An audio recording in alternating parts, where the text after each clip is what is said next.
Yo guys, what is going on? Blossom is back and welcome back to another episode of Top Drives. Now, I want to talk about something today which I have, for a lack of a better word, been procrastinating on my channel. A, because I've been really busy with my boxing job, but B, because it's a lot of information to convey and I genuinely do not know if my little brain can handle everything that I want to talk about today, because it starts with the instigator, which is bad requirements, but it leads to other problems about the game.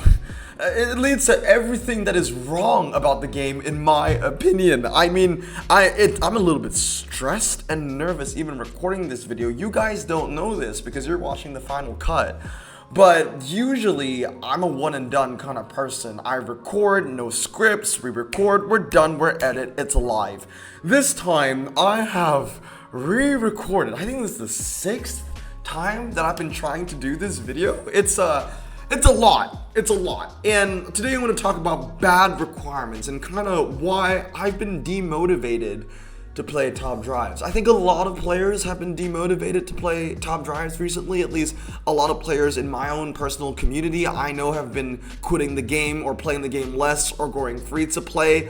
And I think a lot of it just comes from the recent events, you know, the bad requirements and how they're always associated with, you know, game-changing or just legendary prize cars, right? So, you know, for an example over here, Desperados, the Brabham Final, Heavy Metal, even the Bugatti Devo Finals, all of the requirements for these prize cars have just been subpar, you know? People don't want to get these cars, but we're kind of forced to play with shit just to, you know, compete in the game nowadays. It's just not a good feeling, right? And it feels like for every one good requirement, there are just 4 bad ones, you know? Like, we've got one good requirement here towards, you know, the left, and then we've got a bunch of bad ones towards the right. Now, one thing I do need to say, a disclaimer, is that this video is really subjective, I guess, because a core element of today's video is centered around previous tier maker videos that I've made on my channel.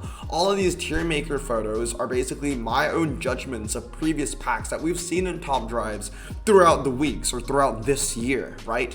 So what makes a good pack? What makes a bad pack? What makes a good requirement? What makes a bad requirement, in my opinion? Well, an easy way to put it is you look at all my tier makers, where the majority of cars you know, in a pack where the majority of cars are in the highest rank, or at least in the highest 2 or maybe even 3 ranks, usually means that it's a pretty decent or good pack. But if the majority of the cars are skewed towards the lower ranks, then in my opinion, I think it's a pretty crappy pack. So another thing that really annoys me is, you know, we don't have a lot of good events with a lot of good requirements already, right? Like I said, in my opinion, at least recently, it feels like for every one good event with fun requirements where we can use, you know, fun game-changing cars, there are like 4 events where we have to use cars that we don't enjoy, right? And another example of this that also kind of annoys me is that it's always, you know, for the good events. Like, for example, we had this one event where we could only use slick tires and off-roads, but the best thing that you could have won from that event is a ceramic pack. But then you have things like the Brabham Final that just passed, which, you know, the requirements were terrible. Like, the cars that you needed to use in the final were absolutely terrible. But the prize was fantastic. You were getting a carbon fiber and a legendary prize car if you were in the top 12. So I feel like, you know, you're kind of in this conundrum where, let's say that you are a player, you've got 1,599 gold, you want to open a carbon fiber, right? Because I feel like one of the core things to a lot of players when it comes to Top Drives is getting, you know, fun cars, getting cars that are useful in the game, getting cars that are pretty cool, that you can use all the time, maybe something that is associated with, you know, your lifestyle or, you know, how you've grown up. Maybe your dad had, you know, a pretty cool, you know, weekend car, like a Lotus Exige or whatever, for example. Or maybe you grew up loving a certain kind of motorsport. Maybe you grew up loving, you know, Group B, right? And you love the Lancia 037. Just giving examples, right? And the problem is, most of the fun cars from the fun packs are used in events where there are no prizes. Like ceramic event is the best that you get. So you're in a conundrum where you've got 1,599 gold. You want to open one carbon fiber. So it's like, oh, do I open the carbon fiber, which can maybe guarantee me more better cars? but I'll be using them in an event that only gets me a ceramic pack? Or should I use my gold on a carbon fiber that would probably, the odds are against me, like I'll probably be getting a card that I don't want, but in that off chance where I get a good card from that pack, it might make my hand competitive for a legendary prize card. It's really stressful. I don't like this. I don't like how players are forced into these situations. It's kind of like, oh, open good pack for insignificant challenge, or open bad pack for significant challenge. I think that's an easier way of describing things, right? And another thing that I want to talk about is that it always seems like there's a pattern between all the packs that are bad. So here's a little compilation of some of the packs that I have reviewed that I said are pretty bad. And as you can see, there's a correlation of all the cards over here.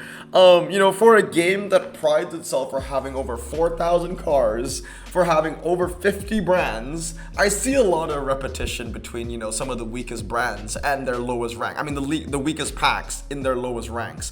Like, look at the amount of Audis that you see over here, dude. For example, the OG Jerry, you see it twice, in 6 packs. And then you have like the Audi S6. You see it 3 times in just the small sample size of 6 packs that I've reviewed recently. Some of these tags, I know you can't see the whole thing, but some of these tags include, like, this one over here is the Brabham Final. We've had, I think, this one, or no, this one, I think. One of these, or maybe it's this one, I can't remember. One of them is as seen on YouTube. One of it is Desperados. Like, they're all, one of it is heavy metal. I think this one over here is heavy metal. Why do some cars show up in bad packs more often? Why is there a pattern? Now, I want to work backwards, okay? Like I said, it's a lot of information to convey. I hope you're not confused. I'm trying my best to kind of explain the situation that I'm suffering with right now, okay? So, why do the same cars always come back in significant events? That's the question I kind of want to answer for you guys right now, okay? So let's work backwards. Let's work simple. 2 German epics, pretty similar in RQ. 176, one is 75. And looking at the top drive's records time over here, as you can see, one car is just way better, head over heels, than the other car, right? The Porsche 911 is better than the Audi S4 Avant. But the reason why I want to put it up against the 75 Audi S4 is to show you how one-sided things can be, right? So I asked you right now, Porsche 911, Audi S4. If you had to only pick one, granted you didn't have either, and you could only pick one for free in your garage, which one would you take? You can answer the question now if you're watching the video, right? I think 95 people would take the Porsche, 5 people would take the Audi. And that's mainly because, maybe they like Audi, right? So 95 people will keep the Porsche, and then 5 people pick the Audi. Now let's open that in, a brand scenario, right? Porsche pack versus Audi pack. In a Porsche pack, you can get, a wide variety of cars. You can get performance tires, you can get slick tires, you can get 4-wheel drive, you can get rear-wheel drive, you can get medium ground clearance, you can get low ground clearance, off-road tires. Okay, actually, no, I don't think you can get any off-road tires, but you can get all surface tires, you can get SUVs. You look at the Audi pack, and most of them are about the same. Yeah, there are a couple SUVs here and there, but for the most part, they're going to be, 4-wheel drive performance tire cars that don't handle very well. Look at the stat difference between all of these cars as well. The Porsches, they get 92 handling, 89 handling, 87. They're more enticing. The Audis, they're kind of just, they're all very similar to each other. And, handling 82, 83, 84, 85.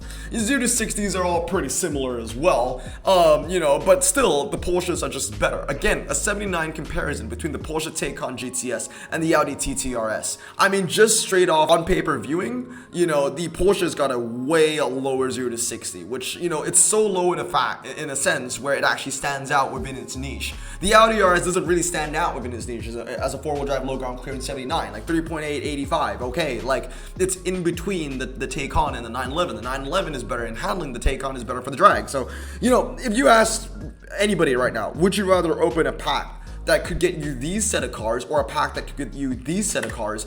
I think 90% would probably go for the Porsches over the Audis. So what is the point that I'm trying to make over here? The point that I'm trying to make over here is that more people would go for the Porsche than the Audi, right? So the way I see it 95 people choose the Porsche. The way you see it, 95 people choose the Porsche, and only 5 people choose the Audi, right? But the way Hutch sees it is that 95 people don't have the Audi, but only 5 people don't have the Porsche. And if they want to make money, they need people to open packs. People are not going to open packs if they already have the car, right? So in a sense, you will see Audis more often in a Tri-Series than a Porsche, because people will keep the Porsches aside because they think, oh, this car is pretty good. But they will fuse the Audi away because they're just like, oh yeah, the Audi's pretty crap. It's just, it's one of many Audis. They're all the same. They're not as good as, other brands from the same country. So the way Hutch sees it is, oh, there are many accounts out there that do not own Audis. So let's make an event where you have to get Audis. So, in a way, people have to open packs and spend money on the game to get those Audis. The problem is, though, when you make Audis, and I know I'm putting a lot of, shade on Audi, but this goes for anything. Audi, Subaru, Morgan, AC. When you make these lesser powerful brands, the highlight of your Tri-Series, they bring collateral damage with them, okay? Like, let's say you made it, an Audi highlight final. Well, yeah, in the Tri-Series, it's always down to what are your 5 best cars. And usually, it's always going to be the 5 best Audis within whatever requirement they're trying to do that are going to win you the prize car. The problem is, though, you don't just get those 5 Audis from a carbon fiber. If you add Audi into the equation, they're going to bring their entire family with them, and their family is just a bunch of, for real, I don't want to say. All I can think of are just bad words that will get me canceled, so I don't want to say anything. But the problem is, when they want to make Audi the highlight, because not a lot of people get them, even if it was the best of the Audis that will win you the best stuff, because Audis are needed in a Tri-Series, they will bring everything else in that brand. So you kind of get something like this with the Audi Buick final that we just had. You have all of this collateral bullshit that just clusters the bottom of the rank. It's all a bunch of cars that nobody wants to unpack. It's crazy. On top of that, right, these are cars that nobody wants to collect. So you've got cars like the Audi S6. I'm using this for an example. Subaru WRX, Audi S5, AC Cobra, Audi S6, right?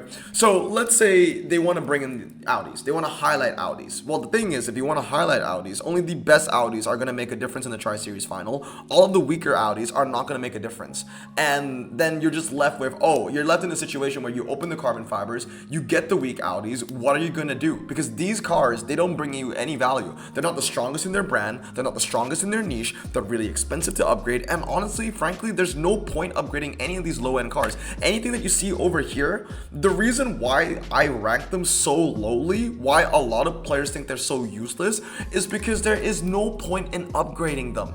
I think the one counter argument someone can make against me and what I'm saying right now is, oh, Blossom, but not everyone is going to have, or not everyone, but not, maybe I in my garage would not have the best of the best Audis. You know what I mean? Like, maybe the best Audi that I have, that I got from the packs that I opened, is the Audi S5 Sportback. So what do you mean there's no point upgrading them? It's the best Audi that I have for my requirement. If I want to compete in a final that, is Audi centric, and this is the best Audi that I have in my garage, surely there is a point upgrading this car, right? Because it's the best Audi that I have. But my counter argument is no, there is no point. It doesn't matter what is the best car that you have. If you want to win a Tri-Series, it's not down to the best car that you have in your garage. It's down to the best car that you can unpack in the requirement. So an example of this is, let's say that the best car that you have is the Audi S5 Sportback. But for the Brabham finals, a pretty decent epic that you could have used that would have made a difference is the Audi R6. I won the Brabham. I have that car fully upgraded. Well, let's say that, you never unpacked the R6, but you have the S5, so you fully upgraded that, thinking that it would make a difference. No, because like I said, it's not down to the best car that you have in your garage. It's the best car that you can get from the pack. At the end of the day, you're not racing against yourself. You're racing against other players. Other players might not have been unlucky as you were. You might have been unlucky and the best car that you got was a 74, but other players were luckier and the best car that they got were maybe the 75. And the 75 is going to be better because the 75 is going to be, the RS6 for example, is going to be the S5 everywhere. So even if you spent 15 ultra rares in upgrading the S5, you would still probably not win the prize car because someone else spent the same amount of 15 Ultras to upgrade an RS6, which just ended up being better, right? And players know this. Advanced players mostly, they know this. And that's why they fuse the lower rarity cars away. There's no point owning them because even if you fully upgrade them, they're not going to make a difference. It's the best or nothing. It's a lot of information to convey. I really hope you understand, but you see what I mean. Like, that's why when you look at all this trash over here, it means nothing to players like me. It means nothing to players that actually want to win Tri-Series prize cars. Because even if they were to unpack these cars, and even if they were to spend 15 Ultras on them, they will still lose to another car that's slightly better, that someone spent the same to fully upgrade. And then, like, not only, and it's just a lose-lose situation if you're in that situation where you have to upgrade one of these cars, because A, you don't win the prize car, B, you fully upgraded a piece of shit, and C, you spent 15 ultra rares to compete against someone else that spent the same amount as you, but just because he had a better car, he won the prize car and you didn't. So it's kind of like, oh, in that case, I'm just not gonna upgrade it, because if I wasn't gonna win the prize car anyway with what I have, then what's the point of even upgrading it? I hope I make sense. It's just that, you know, from a standpoint, from an advanced player standpoint, this is all the things that we think about. This is all the things that, you know, kind of comes crashing down when we see bad requirements, because we know how the game works. We just do. And I guess a way that Hutch is trying to combat this issue, because I think they know that, you know, this is also an issue, is that's why they're making GT series, because in a GT series, it's not about the top 5 best cars. It's about having a range of cars. But also at the same time, you know, in a GT series, even though the S5 will be as useful as an R, so in a Tri-Series standpoint, these two cars, you know, big difference. This car will make a difference in a Tri-Series, this car wouldn't. But in a GT Series standpoint, both of these cars make a difference. You don't need to have the RS6. You can just use the S5 and it's fine. But in that sense, you're using a lot less. Like in the GT series, the S5 might make a difference, but you might only need it to pass like 1 or 2 levels.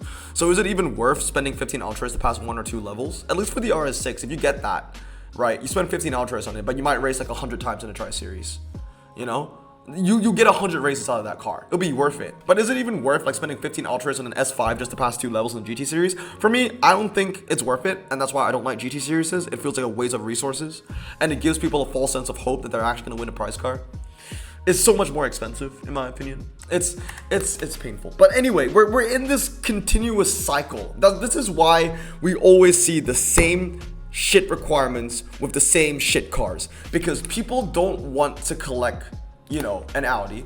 So Hutch thinks that, oh, no one has the Audi in their garage, so they're gonna make it, you know, a required car for a Tri-Series, because they think that people are gonna open packs, because that's the car that they need to use in the Tri-Series, and they can earn money that way.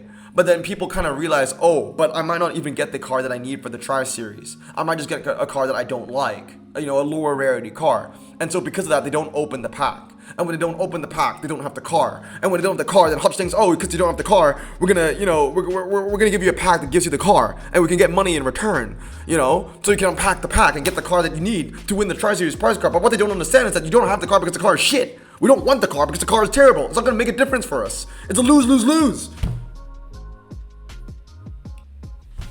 I'm sorry. It's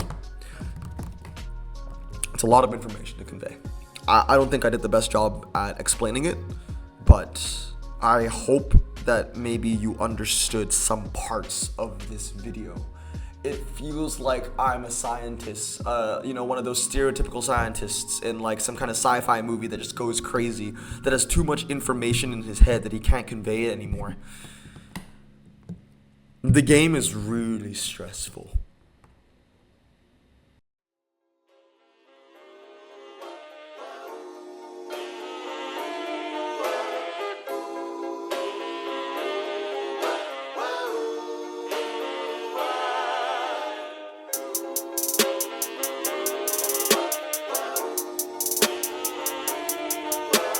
Bro, this song just makes me so happy. Me too.